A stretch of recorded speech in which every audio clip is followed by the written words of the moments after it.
अस्सलाम वालेकुम नाजरीन, welcome to policy matters. Naseem Zehra आपकी खिदमत में हाजिर हैं। नाजरीन, आज इंसानी हकूक का आलमी दिन है और इंसानी हकूक के हवाले से हमें ये याद रहे कि पाकिस्तान की 40% आबादी जो है वो लकीर जो है गुर्बत की उससे नीचे रहती है। और ये कहा जाता है नाजरीन के जो लोग गुर्बत की लकीर से नीचे रहते हैं उनको जो बुनियादी ज़रूरियात हैं जो मिलनी चाहिए, एजुकेशन, हेल्थ वगैरह, वो भी नहीं उनको मुहैया होती।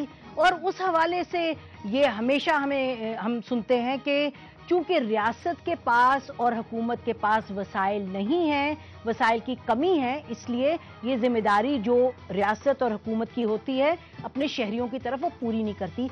लेकिन ये सवाल उठता है कि वो मुल्क जिसमें के करप्शन के हवाले से अरबों खरबों रुपए की बात होती रहे कि कितनी करप्शन हो रही है, उस मुल्क में अगर करप्शन ना हो तो आया ये इंसानी हकूक जो हैं वो पूरी तरीके से उनको मुहैया कर सकती है रियासत या नहीं? नाजरीन, इस पर बात करने के लिए हमारे साथ आज स्टूडियो में मौजूद हैं former chief minister of frontier, PMLN के लीडर हैं Mehtab Ahmad Khan sahab. Welcome to the programme. उनके साथ नाजरीन तशरीफ रखती हैं ताहिरा अब्दुल्ला साहब, ह्यूमन राइट्स एक्टिविस्ट हैं।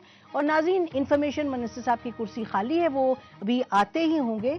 हम welcome to the programme. Tahira Abdullah sahiba, ये बताइए कि कुछ करप्शन और absence of human rights delivery by the state, इसमें कोई रिलेशनशिप है? जो आपने कह दिया अपने इब्तिदाइया में बहुत उम्दा कहा, और आपने जो उसका जो रब्त है और जो आपस में जो एक रिलेशनशिप है वो आपने बहुत अच्छा एक लिंक बना दिया। मैं आपसे बिल्कुल इत्तेफाक राय रखती हूँ। साथ साथ मैं ये कहना चाहती हूँ कि सिर्फ गुर्बत की बात नहीं है, हुकूमत के पास पैसा बहुत है। सो गरीब हुकूमत है, अवाम है, हमारे मिनिस्टर हैं, हमारी काबीना है, हमारे सदर हैं, हमारी फौज गरीब है या अमीर है। मैं समझती हूँ वक्त आ गया कि अब बहुत ज़्यादा सख्ती से ये सवाल उठाना चाहिए। और सिर्फ NRO की बात नहीं है, NAB की बात नहीं है, कौन किसका क्या कर रहा है। ये NRO तो एक हालिया चीज़ है ना। करप्शन तो कब से, अब जो लोग आजकल मसलन कहते हैं कि 2007 में जो दस्तखत किया था सदर मुशर्रफ ने आजकल की पीपल्स पार्टी की हुकूमत के साथ, उससे पहले जिया के दौर में क्या हुआ, उससे पहले अयूब खान के दौर में क्या हुआ, जब फौजी हुकूमतें आती हैं करप्शन बहुत ज़्यादा बढ़ जाती है। और उसके बाद फिर ये माफ़ीनामे और इंडेमनिटियाँ और NRO टाइप की चीज़ें, ये आज की बात नहीं है। हमें अपनी तारीख में बहुत पीछे जाना पड़ेगा, मैं समझती हूँ। ये बताइए मेहताब साहब, ये रुकती नहीं किसी भी सिमत ये जाके करप्शन? आपके दौर में भी थी करप्शन, उससे पहले भी थी करप्शन, जनरल मुशर्रफ के दौर में भी थी करप्शन, अब भी करप्शन। अखबार खोलें तो स्कैंडल्स पे स्कैंडल्स। आप लोग खुद तंग नहीं आ जाते, परेशान नहीं होते? और दुनिया में सियासतदान तो घबरा जाते हैं, परेशान हो जाते हैं, उनके खिलाफ एक्शन होता है। हमारे यहाँ सियासतदानों को, जिसे ताहिरा अब्दुल्ला साहबा ने कहा, और लोगों का वो उनका कोई रोकथाम नहीं है। बहुत शुक्रिया। मेरे ख्याल में आपने एक बहुत बड़े बुनियादी सवाल किए हैं, और सही बात है कि हमारी सारे मुल्क का जो मुस्तकबिल है वो उनके जवाबात पे है। इस वक्त देखिए 60 सालों में पाकिस्तान की जो बनने के बाद जो हमारा सबसे बड़े अलमिया रहा है, ट्रेजिडी, वो ये रही है कि 2-3 चीज़ों में हमारा बहुत सीरियस एक ट्रेजिडी है। एक तो हमारे यहाँ कभी जमहूरियत नहीं बन सकी, दूसरा हमारे यहाँ कभी गुड गवर्नेंस का कॉन्सेप्ट नहीं आ सका, और तीसरी बड़ी बात है कि हमारे अकाउंटेबिलिटी की भी नहीं हो सकी। और उसके साथ साथ जो अहम तरीन बात है कि लोगों में एक रियलाइजेशन नहीं पैदा हुआ, लोगों में जी, अवाम में भी। देखिए, मैं सबको, हम देखिए इसमें जनरल हो, पॉलिटिशियन है, ब्यूरोक्रेट है, एक जज है, ये जर्नलिस्ट है, ये सब इस सोसाइटी का हिस्सा है। देखिए सोसाइटी, हम किसी एक को इस 16 करोड़ लोगों में से चंद अफराद को निकाल के तो इनके सारा मलबा इनके मुंह पे डाल नहीं सकते। देखिए मैं जरा इस पे थोड़ा सा एकेडमिकली आपसे बात कर रहा हूँ। कुछ तो हकायक से मैं इत्तेफाक करता हूँ कि हमारे यहाँ सारी तारीख में जितना आपने माजी के अदवार का जिक्र किया, ये हमारा अलमिया करप्शन रही है, और अब इसमें नाकामी रही है क्योंकि अकाउंटेबिलिटी प्रोसेस कभी नहीं था। दूसरा, हमारे यहाँ जो जुडिशरी थी اس کا وہ کبھی رول نہیں رہا جو کہ ایک سویلائز سوسائٹی کا اور ایک ریسپانسبل سوسائٹی کا رول تھا۔ یہ اس پر بات کرتے ہیں طاہرہ عبداللہ صاحبہ کہ سویلائز سوسائٹی اور ریسپانسبل سوسائٹی جن کے پاس عہدے ہوتے ہیں وہ بناتے ہیں، جن کے پاس ذمہ داری ہوتی ہے، جن کے پاس اختیار ہوتا ہے، یا جو یہاں ہمارے کیمرہ مین کھڑے ہیں وہ کھڑے ہیں، جو باہر چوکیدار کھڑا ہے وہ بناتے میں ہیں؟ ذرا سی اس بات کو تھوڑا سا آگے بڑھاؤں۔ خان صاحب نے ایک لفظ استعمال کیا تھا ابھی اپنے ابتدائیہ میں، انہوں نے اکاؤنٹیبلٹی کی بات کی۔ اکاؤنٹیبلٹی کہتے ہیں احتساب کو۔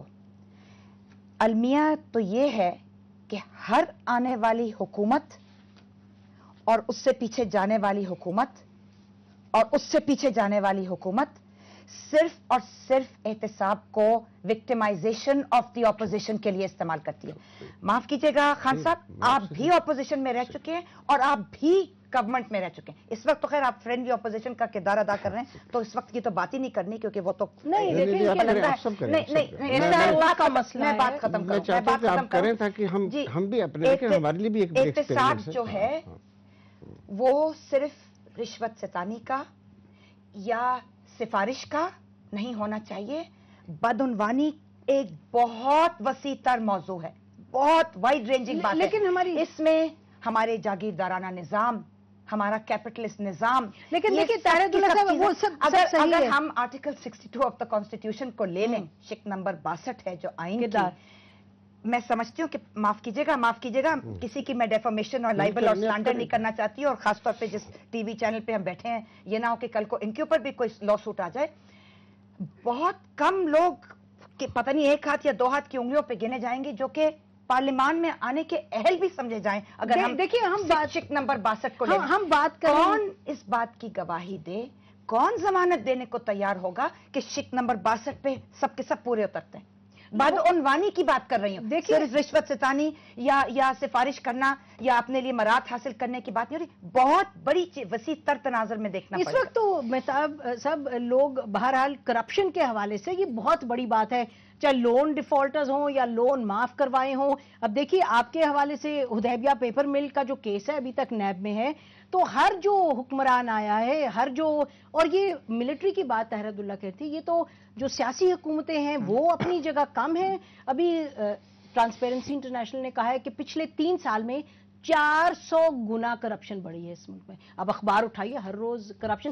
ناظرین، ہمارے پاس حکومت کے آنا تھا، انفارمیشن منسٹر نے، ہم ان کا انتظار دیکھ رہے ہیں، اگر وہ نہ آئے اس پہلے سیشن میں تو ہم کوشش کریں گے کہ فون پر کسی سے لے لیں تاکہ حکومت بھی وہ جواب سوال۔ یہ بھی ایک حیرانگی کی بات ہے کہ 95 کے فوج ظفر موج ہے، لیکن بات کرنے کے لیے ایک یا 2 یا 3 لوگ ملتے ہیں اور وہ بیچارے 10 12 15 چینلز پہ بیک وقت اپیئر ہو رہے ہوتے ہیں، تو یہ بھی لمحہ فکریہ ہے، میں سمجھتی ہوں۔ وہ تو پھر حکومت ڈیسائیڈ کرے گی، لیکن آ جاتے ہیں۔ آپ نے بہت، میں سمجھتا ہوں کہ ایک تو بڑی ایکسائٹمنٹ نہیں ہمیں ہونی چاہیے۔ دیکھیں اس وقت ہم ایک بڑے پریشانی ہے، ایکسائٹمنٹ نہیں ہے، پریشانی بھی ہے، ہونی چاہیے ہم سب کو، لیکن میرے خیال میں ہمیں کچھ چیزیں جو ہے نا وہ حقائق کو ضرور سامنے رکھنی چاہیے کہ ہمارے لیے سب سے بڑا ہمارا ایک مسئلہ یہ رہا ہے کہ ہماری جو پولیٹیکل ٹریننگ ہے اس ملک میں سیاسی جماعتوں کی، سیاسی کارکنوں کی، جس میں منسٹرز بھی شامل ہیں، وہ بھی سیاسی کارکن ہیں، کبھی کمپیریٹیولی ہم نے حکومتوں کا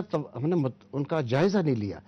ہم ہمیشہ ایموشنلی اور ایسے سینٹیمنٹس پہ ہم اپنی پبلک فالوئنگ کو چلاتے رہے کہ جس سے لوگ اچھے اور برے کی تمیز کبھی نہیں کرتے۔ ہم نے سیاسی جماعتوں نے اپنے کارکنوں کو غلام بنا کے رکھا۔ تو ایکسائٹمنٹ کس میں پیدا ہوتی ہے؟ مجھے تھوڑا سا موقع دیں۔ جی اب بات کرتے ہیں ناظرین، ایک بریک لیتے ہیں، پھر واپس مہتاب صاحب کے پاس آئیں گے، وہ اپنا پوائنٹ ذرا ایکسپلین کریں بریک کے بعد۔